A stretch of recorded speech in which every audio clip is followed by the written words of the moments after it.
আজকের মজাদার গল্প বুদ্ধিমান কাক ও ধূর্ত শিয়াল।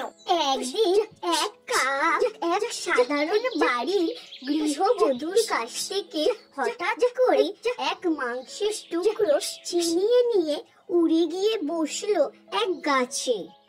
ডালে বসে মাংসর টুকরো মুখে নিয়ে কাক এবার ভাবে এই মাংসর টুকরোটা আজ খুব মজা করে খাবো, এতে কেউ ভাগই বসাতে পারবে না, এটা শুধু আজ আমার। তখন সেই গাছের নিচ দিয়ে যাচ্ছিল এক ধূর্ত শেয়াল।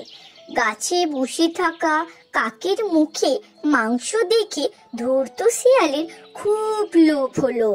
সে ভাবলো ওই মাংস যে কোনো উপায়ে আমাকে খেতে হবে।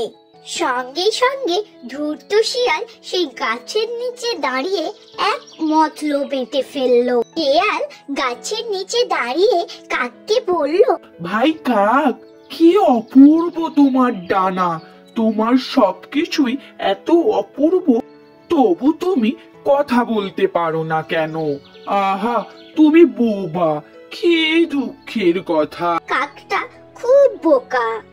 শিয়ালের মুখে নিজের ডানা ও শরীরের প্রশংসা শুনে কাক খুব খুশি হলো।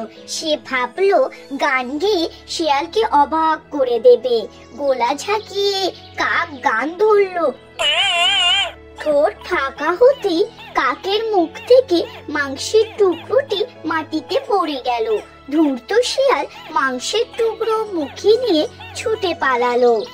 নীতি কথা, প্রশংসায় ভুলতে নেই। আমার গল্প পুরনো, নোটে গাছটি মোড়লো। এইরকম মজাদার ও শিক্ষণীয় গল্প পেতে আমার চ্যানেলটি সাবস্ক্রাইব করে পাশে থাকবেন। ধন্যবাদ গল্পটি শেষ অবধি দেখার জন্য।